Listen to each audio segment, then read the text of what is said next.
Vous allez enregistrer le fichier. Donc, Lyon 03. Ce sera une sécurité pour la suite aussi, au cas où on foire les choses. Alors, le dessous des pattes, là, ça peut passer, mais par contre, ça ne correspond pas au dessus. Donc, on va voir si on peut faire une petite transformation sur le dessus. Vous allez, en ayant le calque ici activé et aucune sélection en cours, donc désélectionner, c'est grisé, ça veut dire qu'il n'y a pas de sélection, c'est parfait. Vous allez dans le menu édition, déformation de la marionnette. Et là, vous avez un filet qui entoure. Alors, le filet, vous le voyez si ceci, dans la barre d'options, est affiché. Afficher filet. Vous allez pouvoir modifier un peu l'expansion, parce qu'on a un bord flou et c'est pas plus mal d'augmenter un peu l'expansion dans ce cas-là. Mais attention, il ne faudrait pas que ça se réunisse au centre. Si vous augmentez beaucoup l'expansion, vous allez au centre finalement ne plus avoir d'espace. C'est foireux. Donc, quand on a des sujets à bord flou, c'est toujours bien d'augmenter un peu l'expansion. Sinon, les poils risquent d'être coupés ras.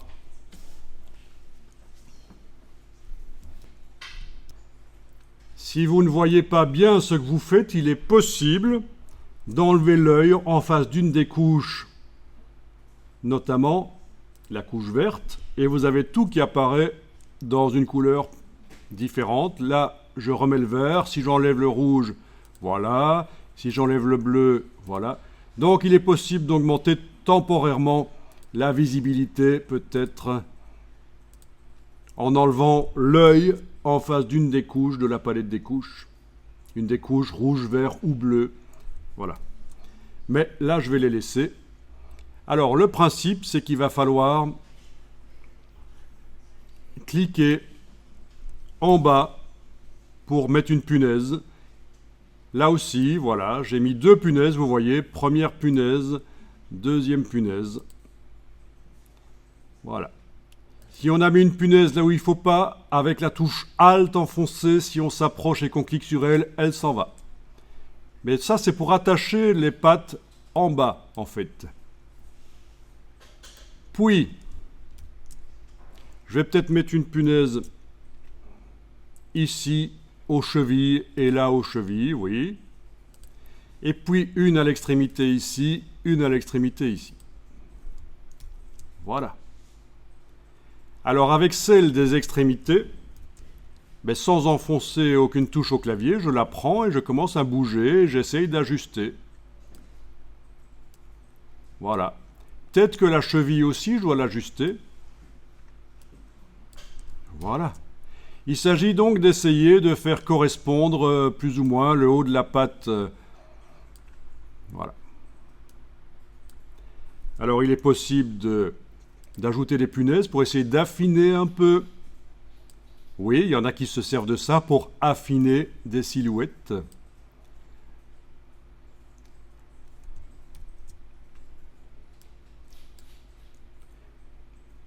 Soyez pas perfectionniste, vous essayez juste d'ajuster un peu. Et quand c'est fait, vous allez valider avec le petit V là au-dessus. Et toutes les punaises qu'on a mises vont être perdues. Si on doit recommencer l'opération, il faudra retourner dans Édition, Transformation de la marionnette, Déformation de la marionnette, et remettre des punaises. Sachez-le, nous allons voir d'ici quelques minutes qu'avec une petite astuce, il est possible, quand on met des punaises sur un sujet, pour le déformer, il est possible de les récupérer très rapidement. Mais ici, on n'a pas fait ce qu'il faut pour que ce soit le cas. Donc les punaises, dès que je vais valider ici, avec le petit V, elles vont être perdues. Tout ce travail va être perdu. Par contre, les pattes ont été déformées.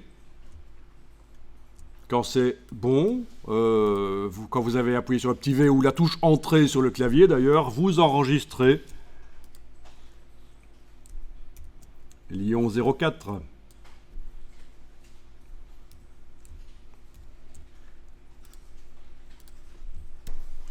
chaque fois que vous enregistrez, vous avez une boîte qui apparaît « Maximiser la compatibilité », vous avez remarqué.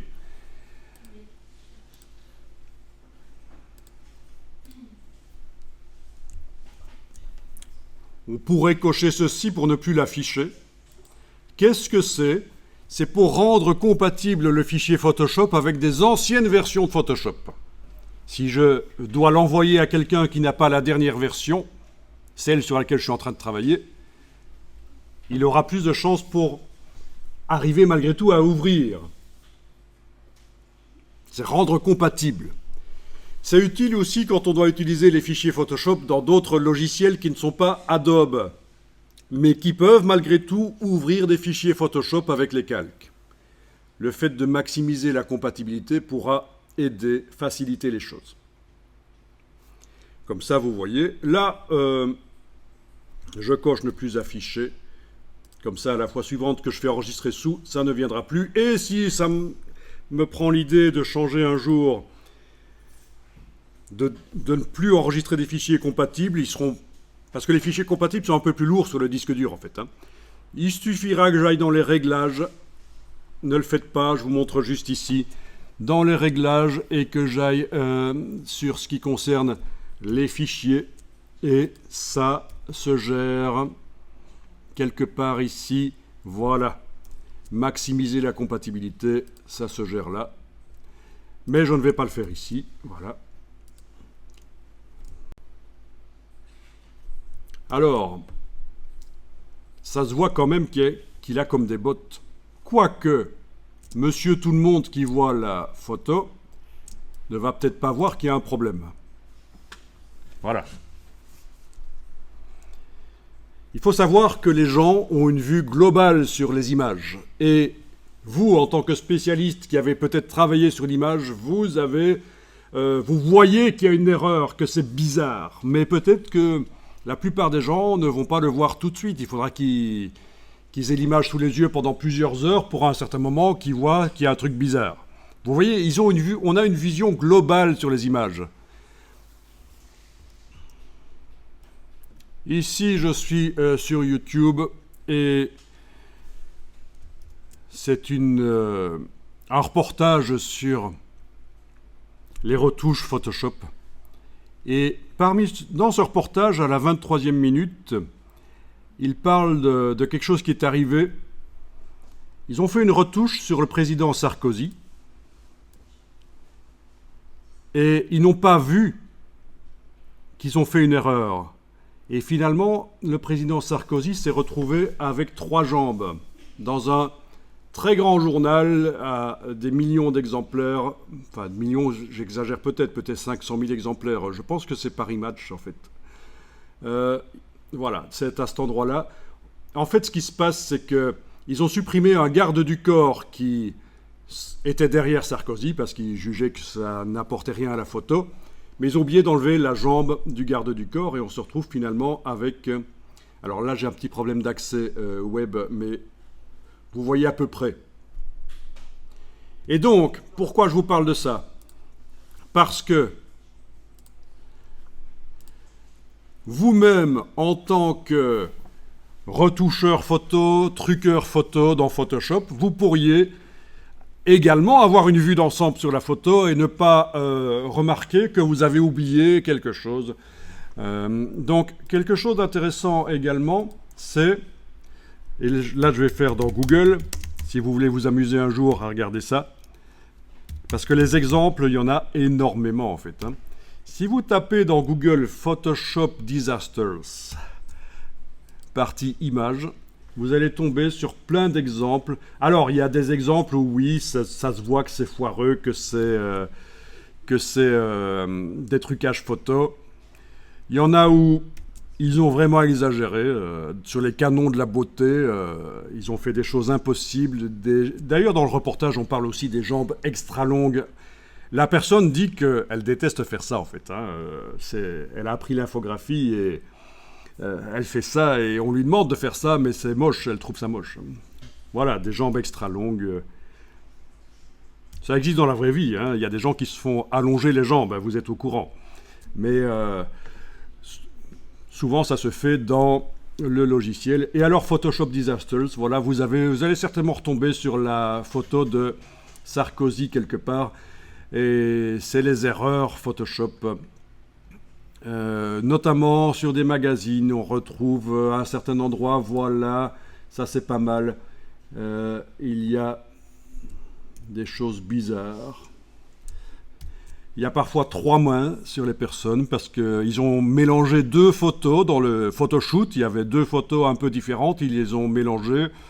Ils ont pris une partie d'une photo, une partie de l'autre, mais ils ont oublié d'enlever une main, donc il y a des personnes qui se retrouvent avec 3 mains, quoi. C'est des choses à aller voir, voilà. Ah oui, voilà, par exemple, ça c'est pas mal. On a une personne seule sur la plage, mais elle a une main sur l'épaule. Ah ah. Drôle, ou pas. Vous imaginez la personne qui est responsable de la retouche photo, et puis quand le magazine est sorti à des milliers d'exemplaires, même en photo de couverture, parfois, on remarque l'erreur. Voilà encore la même erreur. Oui, voilà, donc on a un monsieur, il est bien sympa, hein, il a sa main là le long du corps, et en même temps il a sa main droite, la même main droite qui est sur l'épaule, voilà. Très drôle. Donc tout ça pour vous dire que oui, vous aussi, vous pourriez ne pas voir. Donc ce qui est bien, c'est de montrer ce que vous avez fait pour vraiment vérifier, montrer ça à des personnes pour vérifier qu'il n'y a pas d'erreur. Prenez le temps, ne soyez pas dans le rush, ne soyez pas dans la précipitation. C'est souvent quand on est dans la précipitation que ce genre de choses arrive. Voilà, vous allez prendre le calque et amener la petite main qui poigne sur l'icône à gauche de la corbeille. Vous avez fait une copie du calque.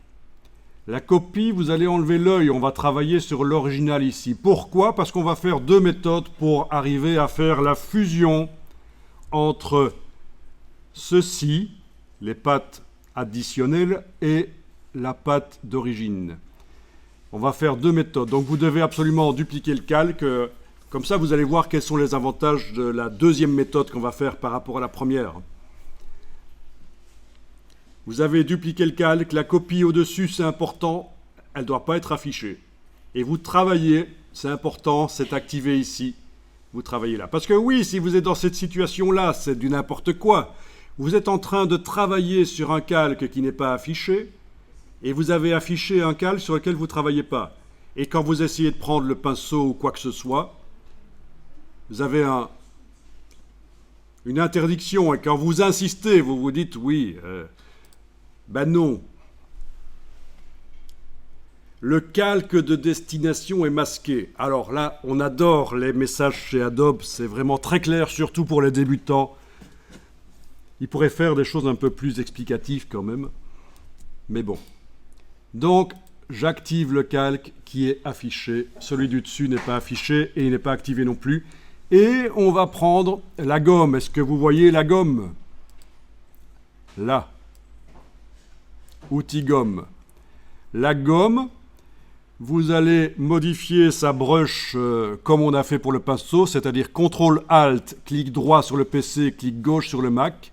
Et il nous faut une gomme absolument à bord flou, donc dureté, de haut en bas, vous voyez, dureté 0%. Et n'hésitez pas à faire grand. Voilà, ça c'est la gomme. Et alors, vous allez gommer par le dessus, là. Voilà. Par le dessus, vous allez gommer. Et ça fait la fusion. Donc, si j'enlève maintenant l'œil en face du calque d'arrière-plan, je vois que le dessus s'évapore. Ça n'est plus net. Il y a une fusion. Et ça, c'est une bonne astuce.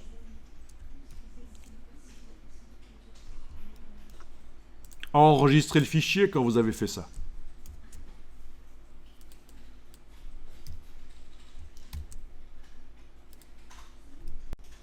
Le problème de ça, c'est qu'on a fait du destructif. La gomme nous a effacé les pixels. Il n'est pas possible de les faire réapparaître, les pixels qui ont été effacés sur le haut de la patte là. Donc, on va maintenant faire la même chose, mais en non destructif. Et c'est comme ça qu'il faut utiliser Photoshop. La plupart du temps, quand c'est possible, vous devez prévoir que on va vouloir annuler ou modifier ce qu'on a fait, donc on travaille en non destructif, c'est-à-dire que plutôt que d'effacer, on masque. Vous allez enlever l'œil en face du calque là, vous allez activer le calque du dessus et l'afficher. Donc ce calque du dessus, on est d'accord, il a toujours les pattes bizarres là au-dessus, net.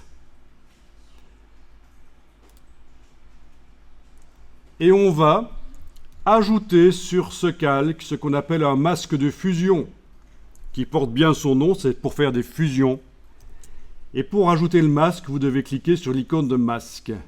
Alors bien sûr, ce n'est pas un masque de Venise ni un masque de carnaval, c'est un masque photographique, c'est juste un carton avec un trou. Voilà, dès qu'on clique là-dessus, on a le masque qui arrive. Sur la version 2023, vous n'avez pas l'icône ici. Si je suis dans la 2024, j'ai l'icône ici de masque. Je vais élargir un peu la palette des calques. Voilà. Pourquoi? Parce que je vais vous montrer que si vous prenez l'envie de recliquer à nouveau sur cette icône, vous avez ajouté un masque encore. Le premier masque est un masque pixel. Le deuxième masque est un masque vectoriel. Dans ce cas-là, j'en ai pas besoin et pour simplifier l'explication, je vais prendre le masque vectoriel et le jeter à la corbeille. Donc je ne prends pas la vignette par là parce que là je vais jeter toute la vignette. Je la prends par là, le masque vectoriel. Vous n'avez peut-être pas cliqué une deuxième fois sur l'icône de masque, vous n'avez pas ce masque vectoriel. Voilà, supprimez le masque vectoriel, OK. Et voilà. Quand un calque possède un masque de fusion, il faut décider si on travaille sur la partie couleur du calque ou sur la partie masque. Donc, ce qui est encadré maintenant, ça doit être le masque. Et on va dessiner avec du pinceau. C'est le même principe que la couche alpha. Là où c'est blanc, ça fait apparaître. Là où c'est noir, ça fait disparaître. Vous vous souvenez, la couche alpha, là où c'est blanc, ça génère la sélection. Là où c'est noir, ça ne génère pas de sélection. Eh bien ici, c'est le même principe. Là où c'est noir, ça va faire disparaître. Là où c'est blanc, ça fait apparaître. Donc dans ce masque, je vais devoir prendre le pinceau, dessiner en noir, avec une brush à bord flou. Voilà. Donc je viens travailler ici sur l'image. Voilà, je fais la fusion. Je viens d'amener deux petites taches immondes dans ce masque de fusion. Si j'ai été trop loin, waouh, bah soit je fais CTRL-Z bien sûr, bah ça devient de plus en plus immonde, j'en ai marre. Ou alors, je dessine en blanc.